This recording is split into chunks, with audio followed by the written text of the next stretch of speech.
이런 LS 머티리얼즈의 비전을 제대로 보고 싶다. 내가 어떨 때 대응해야 되는지 알고 싶다. 라고 생각하고 위에서 억지로 추매하다가 물려버린 분들은 꼭 안녕하십니까 여러분, 강쌤입니다. 이번 종목은 LS 머티리얼즈 녹화해볼 겁니다. LS 머티리얼즈. 지금 이제 많은 사람들이 이제 LS 머티리얼즈에 대해서 저한테 이제 질문을 많이 주고 계십니다. LS 머티리얼즈가 좀 많이 떨어졌는데, 언제쯤 올라갈까요? 이게 너무 궁금하다고 연락을 많이 주세요. 그도 그럴 게, 지금 LS 머티리얼즈 이제 아래쪽에 보유 수량 그래프를 보게 되면은요, 기관들은 이제 바닥을 치고 있고, 외국인들은 서서히 매집을 좀 해가는 모습이 나오고 있고요. 개인들은 갑자기 상승 나올 때부터 본격적으로 치고 올라가더니 떨어지니까 일단 추매하기 바빠요. 떨어지니까는 대응을 어떻게 할지 모르겠다는 거죠. 자, 그래서 이번 영상에서는요, LS 머티리얼즈를 여러분들이 어떤 식으로 대응하는 게 좋을 건지에 대해서 말씀을 좀 드려볼 거고요. 대응을 한다는 얘기는 무슨 말이에요? 앞으로 올라갈 비전이 있기 때문에 대응을 하는 거겠죠. 없었으면 정리를 해야죠. 비전은 분명히 또 있기 때문에 이 부분에 대해서 제가 좀 말씀을 드려볼 겁니다. 자, 그래서 여러분들께서 LS 머티리얼즈란 종목을 다루실 적에 제발 급하게 대응하지 마시고 제가 말씀드리는 내용들을 들어보시고 차근히 한 단계씩 넘어가시는 것을 제가 강력하게 추천을 좀 드리는데요. 그 근거들을 지금부터 말씀드릴 테니까 영상을 꼭 집중해서 보시길 바라겠고요. 오늘 영상 끝까지 보시는 분들께는 이 LS 머티리얼즈의 어떤 타점이 좋은 타점인지 제 생각을 적어둔 공략집을 말씀을 드릴 겁니다. 이 공략 방법을 알려드릴 거기 때문에 이 공략 방법을 보고 나서도 여러분들이 급하게 매매한다, 그건 여러분들의 문제인 거고요. 공략법대로 따라가는데 수익이 나왔다, 그건 저의 생각이 맞은 거기 때문에 여러분들께서는 조금 침착하게 저의 영상을 보시고 침착하게 대응하시는 것을 제가 다시 한번 말씀 좀 드려봅니다. 자, 일단 거두절미하고요. 바로 시작해볼게요. LS 머티리얼즈 지금은 보유해도 되고 보유를 할 수밖에 없겠죠. 플러스 내가 만약 좀 장기적인 비전의 종목을 잡고 싶다라고 한다면 매수도 충분히 괜찮다. 요 근거를 말씀드려볼 겁니다. 자, 첫 번째입니다. LS 그룹의 구자은 회장의 빅픽처가 나오고 있죠. 얘기가 나온 지가 이제 한 달 정도 됐는데 비전 2030이라고 얘기를 합니다. 그러니까 2030년까지 LS라는 그룹이 이런 식으로 뻗어나갈 것이다 라는 것을 구자은 회장이 직접 밝힌 내용인데요. 그 내용 중에 가장 핵심이 되는 거, 제가 여러분들께 LS 머티리얼즈 녹화를 할 때마다 말씀드리는 울트라 커패시터입니다. 울트라 커패시터. 자, 내용을 좀 먼저 살펴볼게요. LS전선의 자회사인 LS 머티리얼즈는 차세대 2차 전지로 불리는 울트라 커패시터 시장을 주도하는 기업으로, 이거 제가 계속 말씀드렸던 거예요. 울트라 커패시터는 기존의 커패시터보다 훨씬 더 고용량의 전기를 빠르게 충전시키면서 빠르게 방전시킬 수 있기 때문에 천천히 쓸 때는 천천히 쓰면서 급격하게 전기를 방전을 시켜야 될 때, 즉 전기를 사용해야 될 때는 또 그 성능을 맞춰줄 수 있는, 이게 무슨 말입니까? 배터리 자체의 성능을 한참 더 높게 끌어올려줄 수 있는 요소라는 겁니다. 자, 그거를 주도하고 있다라고 적혀 있죠. 대형 울트라 커패시터 제품에서 세계 1위의 점유율과 기술 경쟁력을 보유했다라고 합니다. 여기서 말하는 대형 울트라 커패시터는요, 우리가 흔히 얘기하는 전기차에 들어갈 수 있는, 전기차 배터리에 들어갈 수 있는 커패시터이기도 하면서요, 조금 더 뻗어나가서는 SOFC에도 충분히 사용될 수 있는 부분이기 때문에 좀 범용성이 일반적인 커패시터들보다는 훨씬 더 높다고 볼 수 있죠. 그러니까 소형 울트라 커패시터라던가 그냥 커패시터 같은 걸 보게 되면 크기가 이 정도 된다라고 가정을 좀 해봤을 때요. 울트라 커패시터는 더 커요. 그러니까 이만한 거 하나를 넣어서 나오는 성능과 이만한 거를 이 정도의 크기만큼 쌓았을 때 나오는 성능으로 딱 비교를 해봐야겠죠. 비교를 해봤을 때도 압도적으로 울트라 커패시터가 좋기 때문에 이쪽에 지금 비전이 있다라고 얘기를 하고 있다는 겁니다. 자, 이거 외에도 알루미늄 소재, 부품, LS 알스코를 통한 수소 연료전지 사업에도 육성을 좀 하고 있는데, 이거는 조금 더 뒤에 있는 비전이기 때문에 따로 만지진 않을 겁니다. 자, 결국에 여기서 얘기하는 것은 울트라 커패시터라는 것인데요. 이 울트라 커패시터에 왜 우리가 집중을 해야 되느냐? 사실 울트라 커패시터는요, 아직까지 전기차 시장에서 완벽하게 뭐라고 할까요? 상용화가 되었다라던가 아니면 완벽하게 이용이 되고 있다라고 얘기하기 좀 어렵습니다. 특히나 울트라 커패시터로 시장 형성이 얼마나 되어 있다, 몇십조 원씩 되어 있다라고 얘기하기는 더더욱 어려운데요. 하지만 그 비전이 살아있는 이유는 뭐냐면 현재까지 팔리고 있는 전기차들의 트렌드를 보면 알 수가 있다는 거예요. 이 전기차들의 트렌드가 현재까지는요, 지금 최대한 긴 주행거리다라고 얘기하는 것도 한 500km 정도, 이 정도 대에서 왔다 갔다 하고 있죠. 특히나 우리나라 같은 경우에는 이것이 조금 더 타이트해서 이거보다 낮게 나오는 경우도 있어요. 그래서 여러분들께서 난 전기차를 좀 사고 싶어, 유지비도 좀 줄이고 싶고 특유의 그 회생제동의 느낌이라던가 조용한 느낌이 너무 좋아, 이렇게 좀 전기차를 사는 사람들이 상당히 많잖아요. 또한 전기차가 실내가 좀 더 넓기 때문에 물론 바닥이라던가 뒷좌석 발 아래쪽이라 보면은 조금 더 불편할 수 있겠지만 그 정도까지 신경 쓰지 않으면서 차가 좀 더 넓거나 좀 더 빠른 출력을 원한다라는 생각을 하는 분들은 다 전기차를 사시셨을 거예요. 자, 그런 사람들이 이제 블로그 같은 거 찾아보면 하나같이 나오는 말들이 뭐예요? 아, 이게 유럽에서 승인받을 때는, 뭐 미국에서 승인받을 때는 거기는 뭐 평지라서 한 600km 정도 나오는데 실제로 우리나라는 한 500km쯤 나오는데 요거보단 좀 더 갑니다, 이런 말들 참 많이 보셨을 거예요. 자, 이런 것들이 지금 주된 내용을 이루고 있습니다. 뭡니까? 주행거리죠. 주행거리. 이 주행거리가 주를 이루고 앞으로는 계속해서 이 주행거리 부분에서 경쟁이 붙게 될 겁니다. 이 주행거리가 중요한 이유가 뭐냐면 전기차 충전이 아무리 빨라봐야 기본적으로 가솔린 충전이나 경유 충전하는 것처럼 빠를 수가 없다는 것 때문이죠. 충전 시간이 보다 길다는 얘기는요, 한번 충전했을 때 그 가용 범위가 더 길어야 된다는 거예요. 그래야지 이 내연기관의 편리한 부분을 넘어서는 이득을 챙길 수가 있다는 것이죠. 아래쪽이 이제 가솔린이라고, 휘발유라고 가정을 해봅시다. 이것이 뭐 주유하는데 몇 분 걸리죠? 한 2분에서 5분 걸리죠. 2분, 5분 정도로 몇 킬로 갑니까? 많으면 한 700km까지도 갑니다. 이제 승용차 기준으로요. 마찬가지로 전기차 봤을 때 충전 시간 보통 짧으면 반나절입니다. 완충 기준으로요. 자, 반나절 정도로 보고 있고, 만약에 저속 충전이다, 하루 잡아야 돼요. 하루 종일 앞에 뭐 써 있잖아요. 잠깐 어디 가거나 자기 전에 꼽아놓고 다음날에 봐야 돼요. 하루 잡아야 됩니다. 이러고 나서 지금 주행거리가 얼마나 나와요? 500km 정도 나온단 말이죠. 이것도 최대로 쳤을 때, 심지어 겨울 같을 때, 여름처럼 에어컨 많이 틀 때, 히터 많이 틀 때 더 줄어듭니다. 자, 그런데 이런 상황이니까 사람들이 전기차 뭐 화재나고 뭐하고 얘기 나오니까 그래서 안 사는 거거든요. 충전 시간 길지, 주행거리 짧지. 반면에 내연기관차, 이 히터 많이 킨다고, 에어컨 많이 킨다고 이 거리가 줄어듭니까? 크게 안 줄어들죠. 물론 연비에는 아주 미세한 영향을 준다고 알려져 있지만 그것이 전기차처럼 크게 느껴지진 절대 않을 겁니다.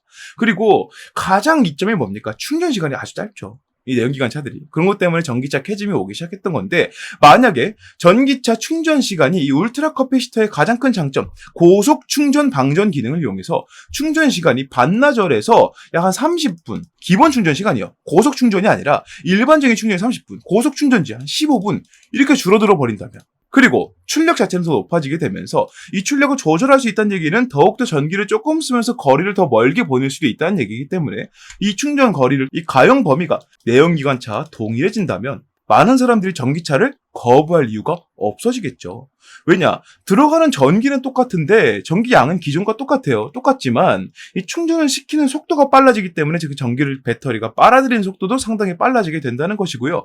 커패시터의 성능이 좋아진다는 얘기는 자동차의 성능 또한 좋아진다는 얘기인데, 이게 왜 그러냐면요, 우리 커패시터가 뭔지 잘 모르시는 분들 위해서 이 컴퓨터 회로도 같은 거 있잖아요. 그래픽 카드라든가 CPU 같은 거 뜯어보면 배경이 초록색으로 이렇게 칠해져 있는 어떤 판 같은 거 한 개 본 적 있으실 거예요. 넓닥한 손바닥만한 판에 검은 색깔 칩들이 이런 식으로 박혀 있고, 옆에 보면 은색깔로 조그맣게 납땜한 것 같이 생긴 알갱이 같은 것들이 다다닥 붙어 있는 것들을 여러분들이 보신 적이 있을 거예요.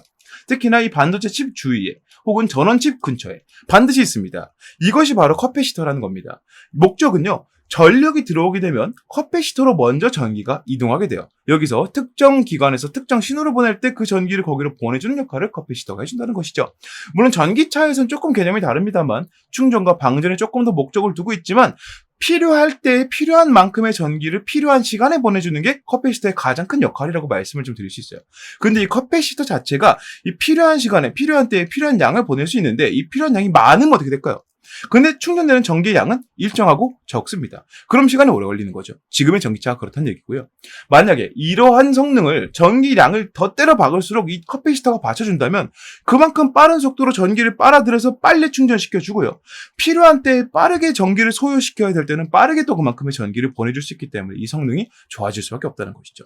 반면에 그만큼 많은이 아니라 그만큼 적은이라고 가정을 해본다면 그만큼 적은 전기를 일정하게 혹은 그거보다 좀 더 적게 이렇게 3 세밀하게 조정하면서 전기를 소비시켜줄 수 있기 때문에 연비적인, 즉 전비적인 측면에서도 상당히 좋다는 얘기죠. 자, 이런 것들이 전기차의 비전이라고 말씀을 드리고 싶고요. 이것이 해결이 되지 못한다면 전기차는 살아나지 못할 겁니다. 자, 그래서 모든 전기차 기업들이 지금 이런 부분에 연구 개발을 하고 있는 것으로 알고 있고, 앞으로도 이런 식으로 개발되지 않으면 사실상 전기차 수요는 점점 늘지 않을 거예요. 뭐 솔직히 말씀드려서요, 환경 보조금 같은 거요 받아가지고 차를 조금 더 저렴하게 산다. 근데 그럼에도 전기차를 파는 사람들이, 오히려 되파는 사람들이 상당히 많습니다.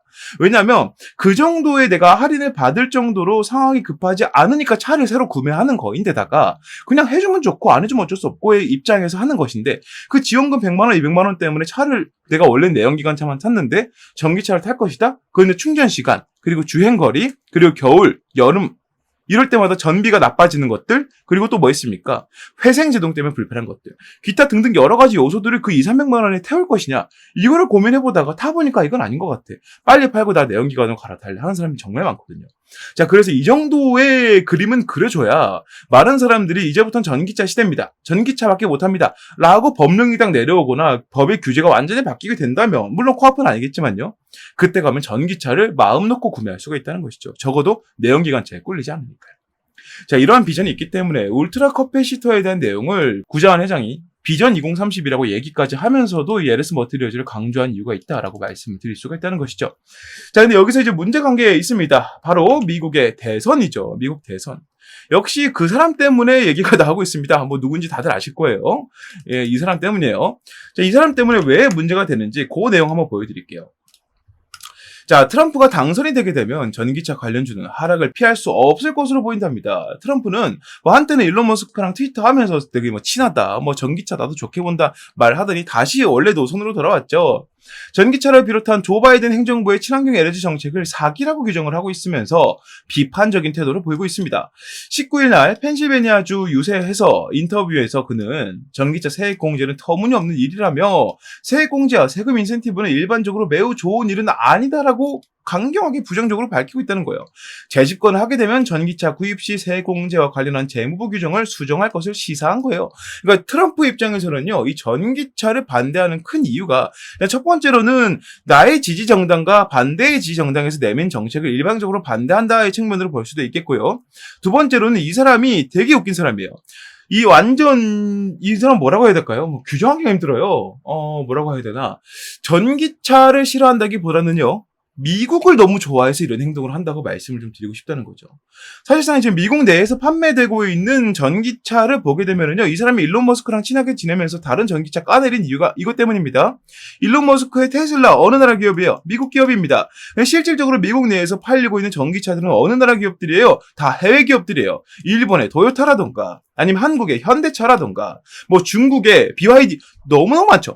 이런 것들 때문에 이 전기차 이 규제를 때려봤고요. 제가 생각했을 때는 높은 확률로 이 테슬라를 위한 새로운 법률을 만들지 않을까, 이런 생각을 좀 해봅니다. 물론 직접적이진 않겠지만 간접적으로라도 이런 도움을 줄 수 있는 그런 방향을 생각을 해보겠죠. 자, 그런 것들 때문에 이렇게 얘기를 하고 있다는 겁니다. 이제 문제는 뭐냐, 테슬라의 점유율 판매량도 엄청나게 높지만 지금 이런 것들보다 뒤에서 올라오는 현대라던가 BYD, 중국은 역시나, 중국은 어쩔 수 없어요. 지금 전 세계적으로 팔리는 양이 너무나 많기 때문에. 일본도 마찬가지입니다. 일본 토요타가 지금 테슬라의 판매량을 넘어서 버렸죠. 이런 흐름들을 어떤 식으로 바꿀 것이냐, 이에 대해서 좀 말씀을 좀 드려야 된다는 것이죠. 테슬라가 아무리 높다고 한들 이런 것들이 치고 올라오고 있기 때문에 이런 부분에서 이 트럼프가 강경하게 막아버린다면 전기차의 캐즘은 이어질 수밖에 없다. 왜? 전기차의 최대 수요 국가이자 최대 생산 가능성이 있는 국가가 바로 미국이기 때문이에요. 거기서 문을 닫아버리게 되면 상당히 많이 힘들어질 것이다. 그리고 LS 머티리얼즈 같은 경우에는 울트라 커패시터를 만들고 있지만 이 테슬라가 이득을 본다고 울트라 커패시터, 즉 LS 머티리얼즈가 득을 보는 것은 또 아니기 때문에 이러한 이슈가 정돈될 때까지 우리는 조금 시간을 두고 봐야 된다는 겁니다. 자, 전기차의 수요가 부진하다는 건 역시나 투자 시 고려해야 될 요소라고 밝히고 있습니다. 올해 6월 기준 미국의 순수 전기차 판매량은 전년 대비 2.3% 증가한 10만 8천 대이지만 유럽은 1.5% 감소해서 20만 3천 대를 기록했다는 것이죠. 물론 유럽 한 개 국가를 보게 되면 미국보다 훨씬 작습니다. 유럽 전체를 보게 되면 미국보다 많지만, 하지만 그런 유럽에서도 감소를 했다는 얘기는, 심지어 유럽은 무슨 나라예요? 친환경 정책을 자기네들이 먼저 얘기한 나라들이에요. 거기서부터 감소한다는 얘기는 점점 이러한 전기차 캐즘이 넓혀지고 있고, 이 전기차 캐즘이 나오는 가장 근본적인 이유가 아까 말씀드린 것처럼 이 내연기관차의 여러 가지 부분들, 장점들이 이겨낼 만한 무언가가 없기 때문이에요.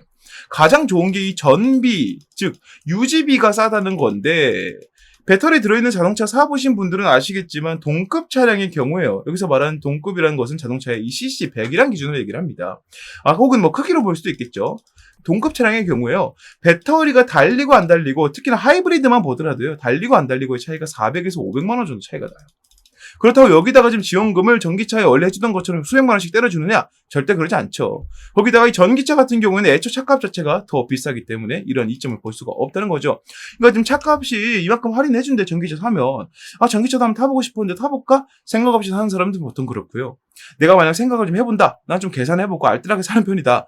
물론 전기차 사신 분들을 까내리는 게 절대 아닙니다. 어찌됐건 그런 사람들이라면 내가 전기차를 약 한 1,000만 원 정도를 더 주고 샀을 때 이거를 내가 다 본전을 뽑으려면 얼마나 더 타야 될 것인가? 뭐 하루에 얼마를 타고 이틀, 한 달, 1년. 그럼 1년에 이만큼 탔으니까 이걸 소비하려면 최소한 6년은 타야 이득이네, 본전이네. 뭐 이런 개념, 계산을 할 수가 있다는 거죠. 그런 개념에서 봤을 때는 이득이 되는 게 없기 때문에 전기차 캐즘이 오고 있는 겁니다. 아까 말씀드린 것처럼 이 울트라 커패시터가 본격적으로 활용이 되면서 전기차의 기능 자체가 이 애초의 내연기관차들보다 압도적으로 좋아지게 된다면 그때 가서는 유지비가 아주 의미 있는 수치가 될 거고요. 그때 가서는 또 LS 머티리얼즈처럼 울트라 커패시터를 위주로 만들고 있는 기업들의 붐이 과거의 에코프로라던가 SK온이라던가 LG 에너지 솔루션이라던가 이런 대기업들처럼 부각을 받을 수밖에 없을 것이다. 이러한 장기 비전이 있다라고 말씀드릴 수 있다는 거죠. 그 문제는 이러한 장기 비전이 있는데도 불구하고 이 사람 때문에 당장은 우리가 주가에 접근하기가 애매하다는 거예요. 그래서 여기서 제가 말씀드린 공략법이 필요하다는 겁니다. 일단 LS 머티리얼즈 같은 경우에는요, 상장 시초가를 뚫고 내려온 상태입니다. 그러니까 이미 저가라고 얘기할 수 있는 이 라인은 들어왔다는 얘기예요. 그러니까 아주 높은 확률로 이 저가 라인 아래에서의 매집이라든가 활동을 이어갈 가능성이 상당히 높은데 문제는 그 기간이 길다. 그래서 여러분들께서는 제가 아까 말씀드린 이 공략법을 보시면서요, LS 머티리얼즈에 어떤 움직임이 나올 때 추매를 해야 되고 매수를 해야 되는지, 그때마다 어떨 때 사 모아야 되는지, 어떨 때 비중을 좀 줄였다가 높여야 되는지, 이런 것들에 대한 개념을 알아두시고 여유롭게 이 종목을 대응하신다면 아까 말씀드린 그러한 전기차의 장기 비전은 사실상 나올 수밖에 없는 요소들이에요. 왜 그러냐면 이 전기차와 내연기관차의 가장 큰 차이는 뭡니까? 바로 유지의 차이입니다. 내연기관차 같은 경우에는 생산과 그리고 이 폐차의 기간이 상당히 짧죠. 보통 차를 바꾸는 기간이 상당히 짧은 반면에 전기차 같은 경우에는 내부 부품들이 전부 다 뭐라고 할까요? 소비 부품이라기보다는 유지 부품들이 많기 때문에 애초에 자동차 수명이 좀 더 길다는 거죠. 끼케봐야 배터리인데 배터리도 울트라 커패시터를 사용을 하면서 성능이 높아지게 된다면 그 부분도 문제가 없어질 겁니다. 그래서 이러한 부분들을 좀 감안해 본다면 지금 유럽이나 미국에서 내비는 정책들만 좀 보더라도 좀 더 장기적으로 봤을 때는 유지가 될 가능성이 높기 때문에 그런 비전들은 좀 신뢰를 가져볼 만하다. 그래서 우리가 이 공략법을 알고 LS 머티리얼즈를 언제 어떻게 건드려야 되는지만 알아둔다면, 그리고 내가 시간적 마음적 여유만 두고 건드려준다면 충분히 여러분들께서는 물린 분들이라도 본전 내지 수익으로 나올 수가 있다는 것이죠. 새로 잡으신 분들은 좀 기간이 길게 걸림에 따라서 그만큼 많은 수익을 얻을 수도 있겠고요. 그래서 여러분들께 이 공략법을 강조드리고 있다는 점을 다시 한번 말씀을 좀 드려보고요. 아까 설명드린 것처럼 공략법을 여러분들께 다 알려드릴 건데, 중요한 거는 이 공략법을 제가 지금 영상에서 말씀드리지 않고요, 채팅방에서만 말씀드릴 겁니다. 저는 딱 필요한 사람에게 필요한 정보만 가는 걸 원하기 때문에 여러분들께서 만약 공략법이 필요하다, 이런 LS 머티리얼즈의 비전을 제대로 보고 싶다, 내가 어떨 때 대응해야 되는지 알고 싶다 라고 생각하고 위에서 억지로 추매하다가 물려버린 분들은 꼭 채팅방에 입장하시길 바라겠습니다. 자, 채팅방에 입장하는 방법은요, 화면 위에 보이는 번호 010-6876-9767번으로 강쌤 LS라고 문자 남기시는 분들께만 알려드릴 거고요. 채팅방에 입장을 하신 분들은 100% 다 무료로 알려드릴 거기 때문에 사실 여러분들께서 부담 느끼실 필요는 전혀 없다라고 설명을 좀 드리고 싶습니다. 최근 들어 저희 영상을 베껴가지고 악용하는 사례가 늘고 있기 때문에 이를 방지하고자 이렇게 하는 거니까요. 참고를 좀 해주시고 채팅방에 많이 입장하셔서 공략법 많이 확인하시면 좋겠고요. 여기에 추가로 지금 LS 머티리얼즈의 시간이 좀 오래 걸린다고 말씀드렸죠. 그 시간 동안 여러분들이 마냥 놀고 있을 수는 없기 때문에 이 놀고 있는 기간 동안 내가 지금 물려있는 다른 종목들을 한 번에 정리하거나 혹은 내 포트를 좀 정돈해서 이건 단기, 장기, 중기, 스윙으로 나눠서 좀 보고 싶다라던가 아니면 첫 매매인데 좀 안정적인 종목으로 꾸준한 수익을 좀 보고 싶다 등등의 생각을 하시는 분들께 도움이 될 수 있는 함께 가져갈 종목을 한 가지 가져왔습니다. 자, 한 가지 좀 분명하게 이건 이럴 거야 라고 확신하고 있는 건 아까 말씀드린 이러한 경우의 분들이라면 지금부터 제가 말씀드릴 이 종목에 대한 설명을 들으시고 와 이거 괜찮다라고 생각하시게 될 거예요. 만약 여러분들께서 설명을 들어보신 다음에 마음에 든다라고 하신다면 이 영상의 설명에서 말씀드리는 대로 매수하는 것도 고려해보셔라 말씀드리면서 지금부터 종목 설명으로 이어가 보도록 하겠습니다. 네, 요즘에 다소 좀 부진되려고 했었던 이 반도체 HBM에 대해서 다시 한번 이제 조명이 비춰지고 있습니다. 삼성전자를 필두로 해서 이 HBM, 그러니까 고대역폭 메모리죠. 우리가 흔히 알고 있는 AI 반도체의 개발 속도와 판매량이 폭발적으로 늘어났다는 소식이 자꾸 들려오고 있는데요.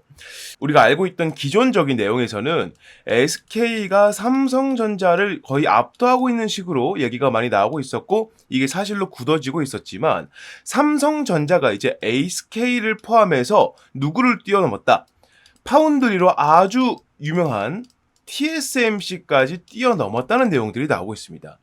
지금 우리나라 증시 내에서 이러한 내용들에 반응하는 투자자들이 외국인들밖에 없기 때문에 우리가 이러한 폭을 조금 더 뚫고 들어간다면 적어도 여러분들 포트 내에서 유일하게 빨간불을 지켜줄 수 있는 그 정도 모멘텀이 있는 종목이지 않을까라고 생각을 하고요. 지금부터 그 설명을 좀 드려보도록 하겠습니다.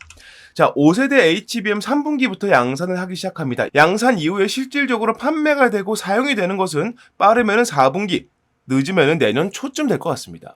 그 흐름에 맞춰서 삼성전자가 아주 공격적인 마케팅을 통해서 고객사들을 확보하고 있는데 이게 지금 너무나 잘 먹히고 있다는 거죠. 삼성전자 2분기 실적을 보게 되면 23년도 동분기와 이제 비교를 해봤을 때 거의 14조 원 이상 늘어난 모습들을 볼 수가 있습니다. 영업이익은 거의 10조 원이 넘게 올라가는 모습 보여주고 있고요. 삼성전자가 고대역폭 메모리 날개를 장착을 하고요. 5세대 제품인 HBM3E 8단을 3분기부터 양산하고 4분기에는 12단까지 공급하겠다고 밝혔답니다. 구체적인 고객사는 삼성전자에서 일부러 공개하진 않았습니다. 하지만 엔비디아, AMD, 인텔 등 AI 반도체를 만드는 글로벌 기업들이 꼽히고 있고요. 특히나 HBM3 엔비디아 공급이 아주 임박한 것으로 보이고 있습니다. 자, HBM3 인공지능 반도체 시장을 선도하는 엔비디아를 뚫은 삼성전자가 HBM 사업을 본격적으로 성장 궤도에 올려놓겠다는 의지다. 자, 그래서 이번에 잡을 종목이 삼성전자냐? 절대 아니고요. 조금 더 제가 이 비전에 대해 먼저 설명을 좀 드릴 테니까 보시길 바라겠습니다. 자, 2년 만에 TSMC를 넘은 삼성 반도체 HBM 매출이 3.5배가 늘 것이다. 지금 우리나라 증시에서 매매를 하는 사람들 대부분 은요 HBM 너무 낙관적이다 이런 식으로 얘기를 많이 하고 있습니다. 아니 사실 지금 상용화가 돼서 매출이 막 크게 들어오는 것도 아닌데 벌써 HBM 종목들이 이렇게 반응하면 되겠느냐라고 얘기를 하고 있다는 거예요.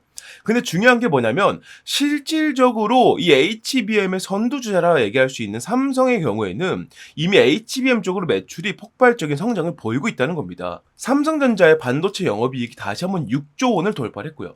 이 수치는 우리가 흔히 알고 있는 전 세계 파운드리 1위 기업인 대만의 TSMC 매출을 훌쩍 넘어선 매출이라는 겁니다. 그러니까 우리가 이제 HBM이 낙관적이다 이렇게 보면 안 된다라는 얘기를 들어선 안 된다는 거죠. AI 거품론이 나올 수 있으나 현재는 시장 태동기라면서 이제 막 시작하는 단계라면서 오픈 AI가 성공을 거뒀고 많은 기업들이 AI로 뛰어들고 있다. 실제로 지금 미국에서 AI 산업 때문에 전력 대란이 예상이 된다. 이 얘기가 나올 정도로 지금 AI 산업으로 엄청나게 많이 뛰어들고 있다는 얘기를 하고 있는 겁니다. 자, 그러면서 AI 관련 서비스와 그에 따른 하드웨어 공급이 반드시 필요하죠. AI 기술은 성장하는데 반도체가 그 받침이 되지 못한다면 완전 이제 말이 안 되는 거잖아요. AI 산업을 성공시키지 못하는 것이기 때문에 반드시 하드웨어 공급이 필요하다. 메모리 매출을 보면 HBM뿐만 아니라 DDR5, 서버 SSD 등도 주요했다. HBM 효과로 뭐가 더 나온다? 낸드 플래시 등으로 연결이 되면서 다른 반도체 부품, 반도체들로 이 매출이 점점 번져 나간다는 겁니다. 즉 무슨 말이에요? 삼성전자가 다시 한번 전 세계 1위 입지를 확실하게 굳혀가려면 매출부터 확실하게 만들어야 된다. 그 시작점이 누구이다? 바로 HBM이라는 거예요. 자, 그런데 여기에서 좀 큰 문제가 생겼습니다. 자, HBM 3세대에서 4세대 개발 과정에서 밀려오는 수요를 감당하지 못할 지경에 처했다는 겁니다. 삼성전자가요. 제품 상용화에 필수적인 요소가 빠져있다. 이게 무엇인지 말씀드릴 거고, 오늘 제가 여러분들께 말씀드릴 종목은 바로 이와 관련한 종목입니다. 자, AI 개발 산업의 여파로 고품질 반도체의 중요성이 높아지고 있지만 공급이 수요량을 따라가지 못하고 있다. 자, 섣부른 공급을 하게 되면 제품 불량률이 커지게 되면서 고객사 러브콜이 끊길 수 있게 되겠죠. 그러니까 이게 무슨 말이냐면 공급량을 어떻게든 맞추더라도 이 공급량에서 뿜어져 나오는 기본적인 이 불량률이라는 게 있거든요. 이 불량률이 그만큼 높아지게 된다면 이 고객사 러브콜이 끊기는 게 당연하죠. 야, 공급량이 조금 부족하면은 이렇게 삼성전자 쪽으로 고집하는 것보다 뭐 SK나 뭐 TSMC 쪽으로 좀 분산을 해가지고 이쪽으로 갖고 오는 것들 하자. 여기는 불량률이 적잖아 하면서 삼성전자의 독주를 막아설 수 있게 된단 말이에요. 완전 세계 1위로 부상하기 위해서, 이제 제대로 된 자리를 잡기 위해서 이런 독점 체제를 구상을 하고 있다. 자, 그러기 위해서 가장 걸림이 되는 게 무엇이다? 불량률이라는 거죠. 자, 여기 해결책이 나와 있습니다. 기존 반도체와 마찬가지로 제품 완성 이전에 불량을 잡아내는 고수요 대비 HBM 전용 검사 장치가 필요하다는 거예요. 지금까지 HBM 전용 검사 장치를 보여주고 있는 기업들은 대부분 이 완성 이후에 검사를 하는 단계였습니다. 그러니까 결국에는 불량률을 낮출지언정 그에 대한 적자를 자꾸 볼 수밖에 없다는 거예요. 왜냐하면 이미 완성이 되어 있는 것에 이거 불량 있습니다. 그럼 어떻게 하겠어요? 파기를 해야겠죠. 그러면 그만큼의 재고 손실이 생기기 때문에 또 한 번 공장을 그 하나를 위해서 또 굴려줘야 돼요. 이건 완전하게 불량을 잡아내는 거라 할 수가 없겠죠. 하지만 이 문제를 해결한 기업이 탄생을 했다는 겁니다. 자, 세계 최초로 HBM IC 검사 장비를 개발하는 데 성공한 기업이 태어났고요. 이 기업은 바로 삼성전자에 이것을 공급을 하고 있다. 자, HBM 테스트 핸들러를 적용하면 불량률 감소, 원가 절감, 생산성 향상 및 고정밀, 고품질 제품 경쟁력을 확보할 수 있다. 이게 삼성전자가 이 기업과 계약을 맺은 가장 큰 이유입니다. 쉽게 말해서 이 HBM을 원판 상태에서 조립하고 절단한 상태로 바로 검사를 들어간다는 거예요. 이거 제품이 완성된 상태에서 불량 나왔습니다라고 폐기에 들어가는 게 아니라 이 단계에서 불량 생길 겁니다. 불량 생깁니다라고 말해주기 때문에 완성 이전 단계에서 불량을 잡아낸다는 장점이 있습니다. 이게 왜 장점이 되느냐? 이 상태에서 불량을 잡아내게 되면 완성까지 들어가는 후공정에 들어갈 필요가 없기 때문이에요. 이 기업의 가치를 알고 이미 삼성전자를 비롯해서 마이크론, TSMC까지도 이 기업에게 관심을 보이고 있다. 이 말씀을 좀 들어볼 수 있겠고요. 이러한 비전들을 가지고 외국인들은 지금 어떤 식의 움직임을 보이고 있느냐? 수급적인 부분을 봤을 때 올해 1월 달 기준으로 3만에 해당됐던 외국인 매집량이 현재는 14만가량 늘어나고 있다. 350%가량 매집량이 늘어나고 있는데 350%는요. 현재 우리나라 증시에서 이례적으로 정말 찾아보기 힘들 정도로 많은 매집량이라 말씀을 드려볼 수 있다는 거죠. 그래서 여러분들께서 현재 내가 포트폴리오에 외국인들이 제대로 잡고 이 기업의 가치를 보고 증시가 떨어져도 외국인들이 탈출해도 이 종목은 가져가자라는 생각을 가지고 보유할 수 있을 만큼의 종목을 잡고 싶다면 당연히 지금 말씀드린 세계 최초로 이 HBM 전용 검사 장치를 만들어낸 이 기업에 집중하셔야 된다는 거죠. 자, 정리를 하게 되면 삼성전자가 지금 HBM 쪽으로 매출이 50%가 증가했고 영업이익은 더 크게 증가했고요. 하반기에 HBM3E 비중에 대해서 3세대죠. 이제 4세대는 12월 달부터 내년 초반부에 양산이 들어간다. 이렇게 말씀을 좀 드릴 수 있겠고 현재 삼성전자에서 가장 큰 이슈가 되고 있는 노조 파업 관련해서는 생산 차질이 아예 없다라고 밝히고 있으면서 우리가 이 삼성전자 쪽에다가 납품을 하고 있고 이 물량에 대해서 공급량을 완전히 맞추기 위해서는 아까 말씀드린 이러한 검사 장비가 반드시 필요하다. 이렇게 말씀을 드릴 수 있다는 겁니다. 자, 그래서 차세대 HBM은 여전히 국가 산업으로서의 엄청난 중요성을 지니고 있습니다. 자, 현 시대 HBM 경쟁은 좋은 성능보다 낮은 불량률에 있다는 것을 우리가 감안해 봤을 때 이 기업을 투자할 가치는 충분히 있다는 것이죠. 자, 삼성전자의 공식 협력사이자 삼성전자향 검사 장비 필수 입점 기업이기도 하고 외국인이 하루에 100억 이하로 폭발적인 매집을 보이고 있습니다. 현재 한 350%가량 매집량이 늘고 있다 말씀을 드렸었고요. 이 종목의 목표 수익률은 50에서 70% 이상으로 예상을 해보고 있습니다. 자, 그래서 이 종목을 여러분들께서 매수를 해보고 싶다. 이러한 종목 제가 감히 말씀드리건데 이 종목이야말로 24년도에 폭등주가 아닌가 이렇게 자신있게 설명을 좀 드려봅니다. 여러분들께서 흔들리는 증시에서 제대로 된 종목을 잡고 가고 싶으시다면 적어도 이 종목은 반드시 건드리셔야 된다. 왜냐? 지금부터 최소 26년도까지 약 2년의 시간 동안 우리나라를 포함해서 전 세계적으로 절대 빠지지 않는 키워드가 바로 HBM이기 때문에 여러분들께서 이 종목을 공략에 들어갈 이유는 충분하다라고 말씀을 드려볼 수 있겠습니다. 자, 그래서 이 종목 여러분들께서 만약 매수를 하고 싶으시다면 자, 화면에 보이는 번호로 폭등주라고 문자를 남겨주시면 보내신 즉시 제가 이 종목에 대한 정보들을 무료 발송해 드릴 거고요. 현재는 시세 자체가 저가에서 바닥에서 위로 올라가려고 하고 있기 때문에 문자를 바로 보내시는 분들께서는 최저가 공략에 가능할 것이다. 이건 제가 확실히 말씀드릴 수 있다. 설명을 좀 드려봅니다. 자, 지금까지 설명드린 HBM 검사 장비 세계 최초로 이렇게 개발해낸 이 기업 여러분들께서 포트폴리오에 담아갈 가치가 충분하다고 느끼신다면 아래에 보이는 번호 010-6876-9767번으로 폭등주라고 문자 남겨주시면 그 즉시 제가 이 내용들을 무료로 발송해드리겠다는 점 약속드리면서 여기서 마무리해 보도록 하겠습니다. 자, 이렇게 모든 내용 말씀을 다 드려봤습니다. LS 머티리얼즈의 주가는 절대 급하게 건드리지 마셔라. 여기서 설령 이 저가 라인을 뚫고 올라온다고 할지라도 급하게 건드리지 말아라. 왜? 공략법에 그 답이 나와 있기 때문에 이 공략법 여러분들께서 꼭 확인하시길 바라면서요. 위에 보이는 번호로 강쌤 LS 문자 남기셔서 채팅방 입장하시고 모든 내용을 100% 무료로 다 받아가시길 바라겠습니다. 네, 오늘 내용도 여러분들께서 유익하게 보셨다면 구독과 좋아요 한 번씩만 부탁드리고요. 저는 다음 종목 다음 영상으로 다시 인사드리겠습니다. 감사합니다.